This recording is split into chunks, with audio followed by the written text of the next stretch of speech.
Assalamualaikum warahmatullahi wabarakatuh.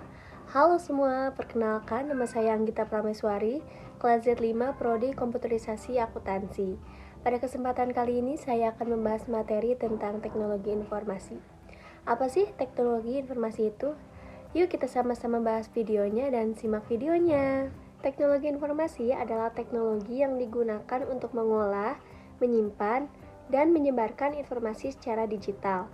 Adapun fungsi teknologi yaitu yang pertama, mengumpulkan data, memproses data, menyimpan data, mengirim data, menerima data, dan menampilkan data. Lalu ada pula manfaat dari teknologi informasi yaitu meningkatkan efisiensi dan efektivitas kerja. Yang kedua yaitu mempercepat akses informasi.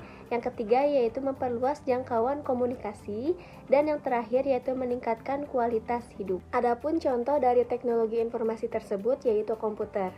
Komputer yaitu suatu mesin atau perangkat yang dapat melakukan proses, perhitungan, dan operasi berdasarkan instruksi yang diberikan oleh perangkat lunak maupun perangkat keras. Ada pula perkembangan komputer, yaitu generasi pertama ada komputer tabung vakum pada tahun 1940, generasi kedua ada transistor tahun 1950, generasi ketiga ada integrated circuit atau IC 1960, generasi keempat ada Very Large Scale Integration atau VLSI tahun 1970, dan generasi kelima ada Artificial Intelligence atau AI tahun 1980-an sampai sekarang.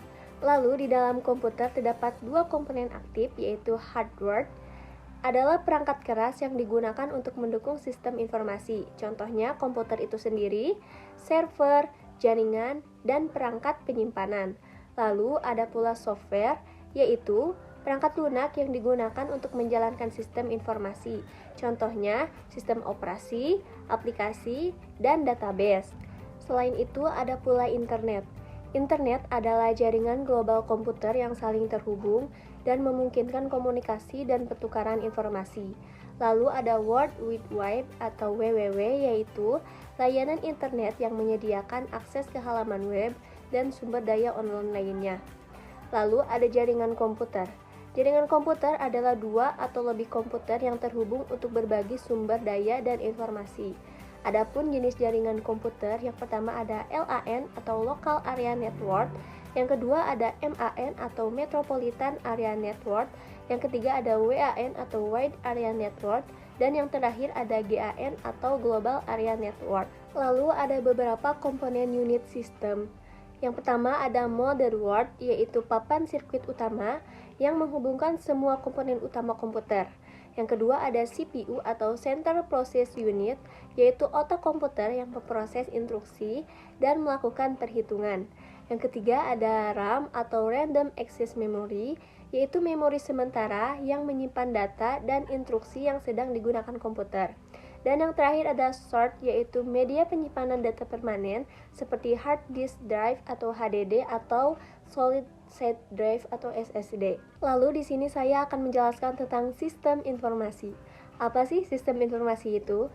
Sistem informasi adalah kumpulan perangkat keras, perangkat lunak, data, prosedur, dan orang-orang yang bekerja sama untuk mencapai tujuan tertentu.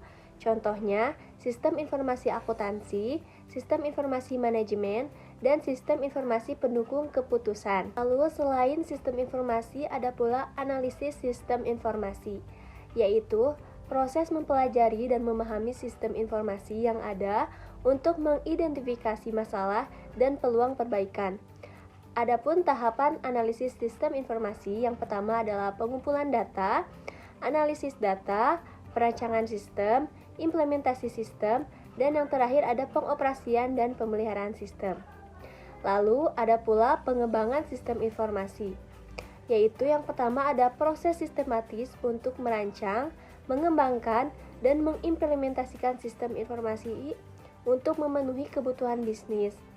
Yang kedua, melibatkan berbagai langkah seperti analis kebutuhan, desain sistem, pemrograman, pengujian, dan implementasi. Selain itu, di komputer ada bahasa pemrograman. Apa sih bahasa pemrograman itu? Bahasa pemrograman adalah bahasa yang digunakan untuk menulis instruksi yang dipahami komputer. Banyak jenis bahasa pemrograman dengan tujuan dan sintek yang berbeda. Selain bahasa pemrograman, ada pula enterprise computing, yaitu penggunaan teknologi informasi untuk mendukung operasi bisnis yang besar. Mereka biasanya meliputi sistem ERP, CRM, dan BI. Dan yang terakhir di sini ada karir dan bidang sertifikasi komputer.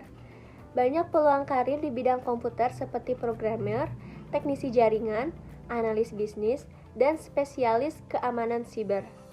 Sertifikasi komputer dapat membantu meningkatkan kualifikasi dan peluang kerja untuk semua masyarakat. Nah, itu saja materi yang dapat saya sampaikan. Saya harap materi yang saya sampaikan tersebut bisa membantu kalian dalam memecahkan persoalan tentang teknologi informasi tersebut. Dan saya harap materi tersebut juga dapat kalian pahami dengan baik.